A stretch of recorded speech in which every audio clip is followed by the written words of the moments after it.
One of the things about my call is trying to change the narratives, not just our spiritual life, not just the culture, not just the tradition, but rather the deep wisdom of the spirits. There is a difference between spiritual life and the deep wisdom of the spirit. Let me tell you, majority of you will look at spiritual life to praying every day, engaging in jota ritual, engaging in full moon rituals, engaging in libations, doing water cleansings, paying your tithes, giving offerings, going to the temple regularly.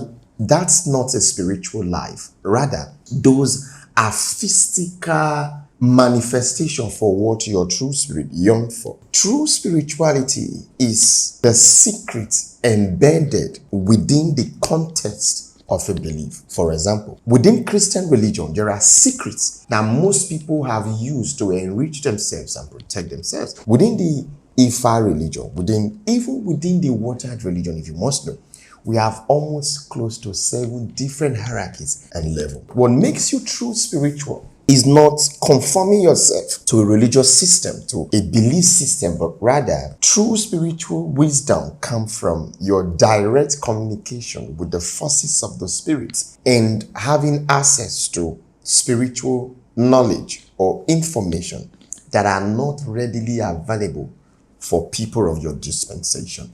So you find out that spiritual awakening within 1,000 years ago is different from what we have now.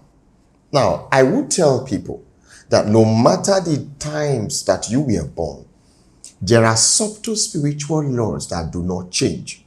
Incantation, belief system, even religious rites. When you have the full knowledge of a certain spiritual ritual, of a certain way of life, of a certain behavior, of a particular dispensation, you rule.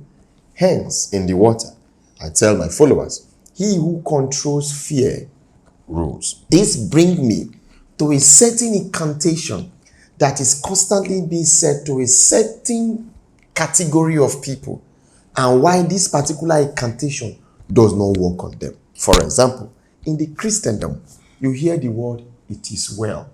But let me tell you, majority of the time, more than 90% of people that use the word, it is well, is not well with them. It was never well with them. It has never been well with them. Whereas the other 10%, they don't say it is well because it is not well with them. They say it is well because they want to dodge further information, further explanation of why they are not agreeing with you, or why they don't want to help you, or why they don't want to just continue the conversation. Even myself, sir, it is well, because I want to just cut the talk. Winners members, you know what I am saying. Then you also see these overzealously religious people that use the opposite of a word for something that is actually happening. For example, you don't have money. If somebody is asking you, please, can you help me with some money? I will pay you back. The next thing you say, I am very, very rich. If you are very, very rich, why not give the person the money? Yes, we understand that the words we speak could have ripple effect in what will happen in our life. What I mean is that more than 80% of the things that you see around us today were residue of words that were previously spoken. So you are careful with what you speak, rather than lying when the spirits are aware that you really don't have, which will push them away from actually giving you. Rather, use incantations that elevates you and give the spirits the mode to bless you or even open doors for you. For example, when someone says, can you help me with money? Rather than you saying, I dey very, very rich, just say this. How much do you want? If you can help me with 100,000, I would have loved to help you with 100,000. But there is a project I have in my hand right now. And this project requires me to give out about 10 to 15 million. Right now, what I have in my account cannot account to what I can do, and I cannot take any money out of it. Listen, you may say, but I am lying. No, you are not lying. The project you have in your hand right now is your life. And you need money to move your life from where you are now to the next. The Spirit knows. And this can only work with those who have purpose for their life. Not because I say you now start using it anyhow. Good. You have a purpose for your life. What you have in your account is just 50,000 naira. You need 50 million to get you to where you are going. And somebody is asking you for 10,000. I have the money to give you right now. I'm working on a project of 50 million naira. And what I have in my account, if I take even 10,000, even 5,000 out of it, I don't know how I'm going to mix it up to get it there. Do you know what you have done? You've dropped a certain incantation that spirits around the said, yes, there is a project of 50 million in his life. We got to make it happen. If we make it happen, he's able to help other people. And the person you are telling no longer go back disappointed. He not get money, they show yourself say get money. Rather, he goes back assuming that you must have had at least 40 something million or 30 something million in your account. You just want to mess around with your money. You know what you've done? Not only have you elevated yourself before the spirits, you've also elevated yourself before men. This brings me back to why I am saying this. How many of you have heard of the word ashawo? When you hear the word ashawo or ashewo, what comes to your mind? A prostitute. But do you know that in ancient times, prostitutes were not called ashewo? No, they were not called ashewo. The word ashewo came into being as a result of explaining what people who engage in such acts or other similar acts, what they are called. Now, I know and understand that people who were engaged in sharing their body, especially, it was very, very common with women.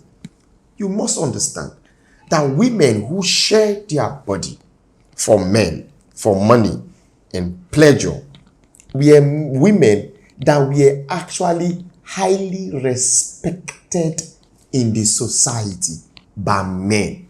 In fact, in ancient times, let me not go to the Rome, even in ancient African times, women who are readily putting their body to men for money, they were so rich, connected, and powerful that it came to a point that women started envying them and even causing harm to them. So you need to know that the business of ashawo was a highly reputable business. Now, we have stigmatized it and make it look very bad. But listen, why is it so? Because even people that engage in this form of acts are dirty, they are not educated, they are not workplace, they go into it because they need money. Whereas in ancient times, most women that engage in this were very clean, very beautiful, well placed, well educated. If you must know, majority of women who engage in this were women who had undergone training under the priest in ancient Kemetic time. What it means is that you see more beautiful, well-placed, intelligent, wise women around the temple for noble men to come carry, marry, or use as what? Pleasure. You need to know this also. That in ancient times, men who are not rich enough to marry more than one wife marries one wife, and it was the duty of the wife to go pay handsomely a beautiful woman and present to the man. If you must know, women taking beautiful, well-placed women to their husband to sleep with was a status in ancient times. Meaning, your husband can end up buying you a plot of land because you were able to convince a well-placed, should I use the word harlot? Let me use harlot. The word harlot is more better than the word prostitute. A well-placed harlot for him. So you see where men brag about, I've been with Jezebel. So you find out that when you read the Bible, Samson being with Jezebel was not just, he was happy. Jezebel was someone who was meant for the kings and powerful men. And that was why they used her to get to Samson. I'm not trying to legalize harlotry here. Please quote me.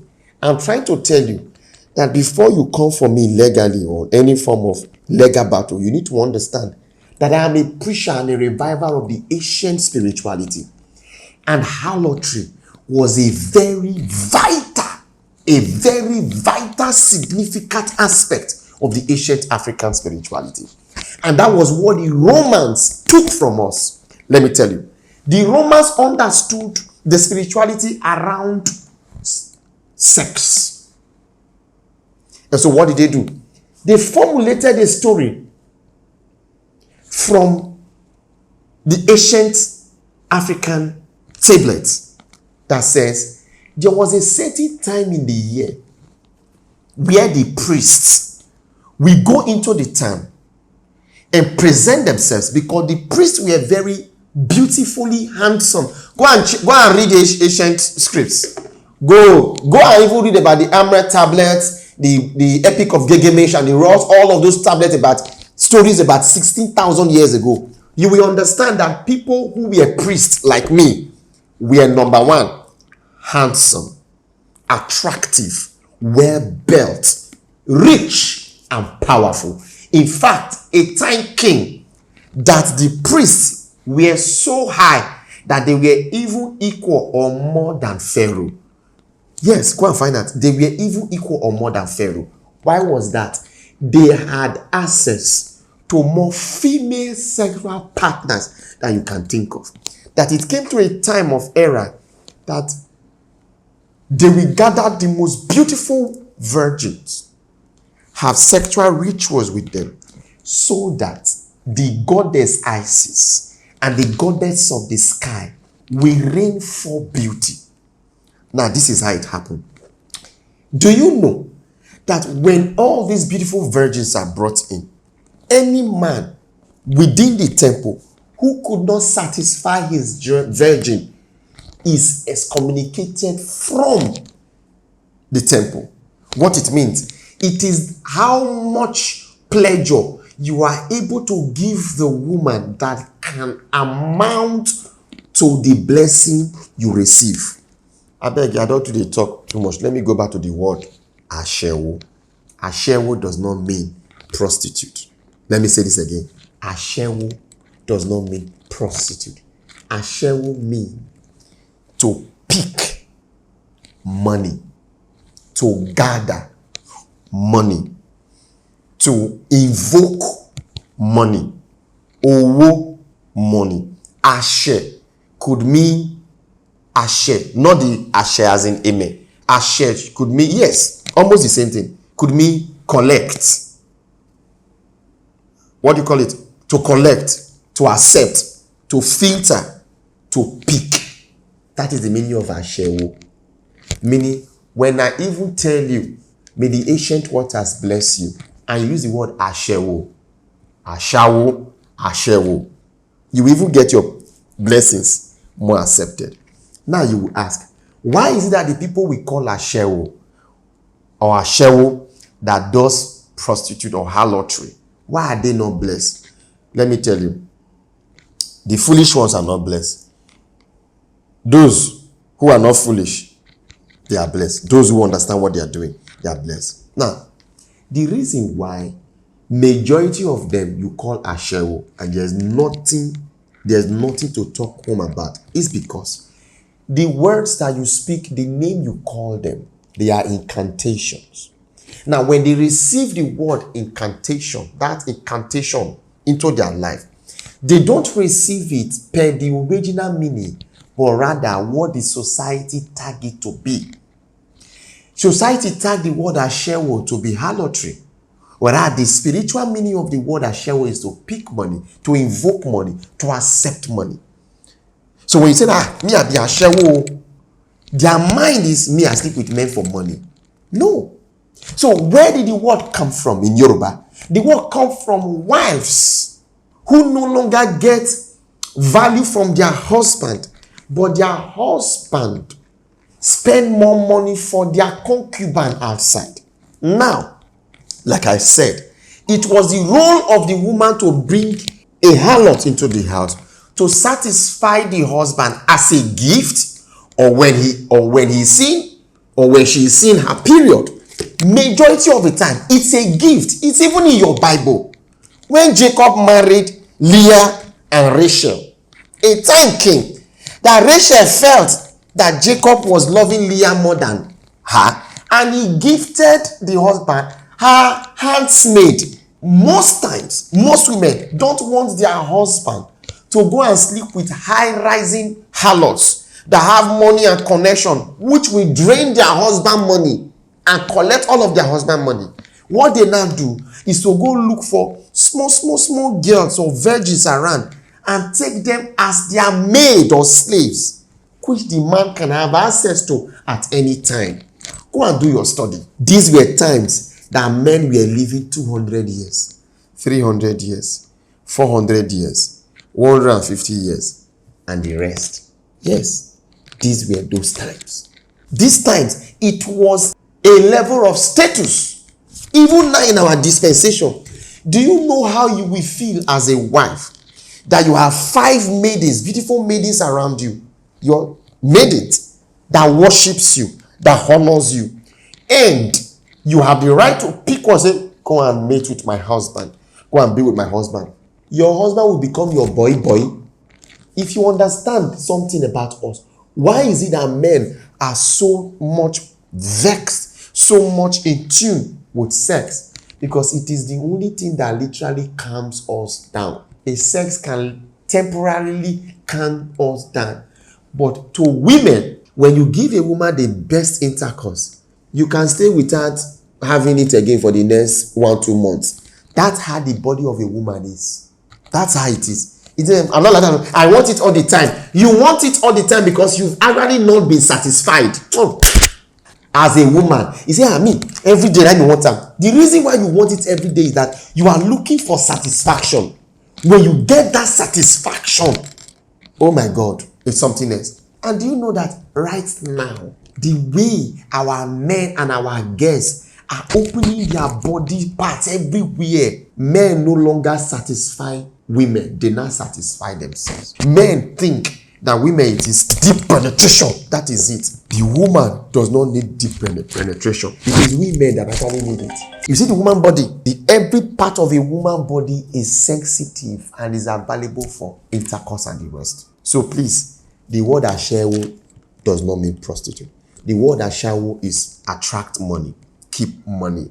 So, Madam Hookup Girl, anybody that call you ashewo, don't just accept it as what men think it is. When they use the word ashewo and they call you be ashewo, just say ashe. Just use the word ashe. Even the person call you ashewo will think to himself, wait to ashewo, and he said ashe, ashe, ashewo, ashe. He himself go dey confused. Did I just bless this person or what? Did I just bless this person or what? So, my dear men, my dear women, let me say this. If you listen to what the white man is teaching us, if you listen to what we people say, I will show you a lot of men that are dead. What will people say? I will show you a lot of women that are dead. You want to follow the ways of your ancestors. You see, the idea of intercourse and sexuality cannot be overemphasized.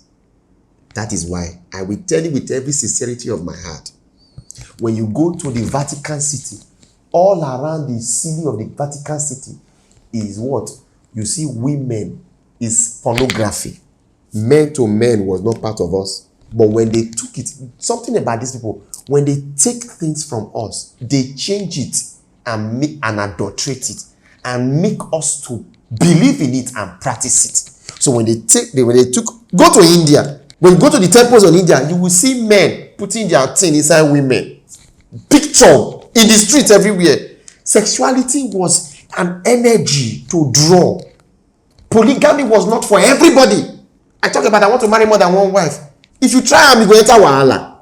Polygamy was meant for men of noble character, men of higher status, so that when those men live and die, people already know them that when he was alive, they knew who was the first wife. They knew the woman that worked more. They knew the children that were stubborn or not. So if tomorrow something happen, one want to be stubborn, the community will say no. When this man was alive, this woman was the one that worked. And when the community man put together, the woman will always get the best.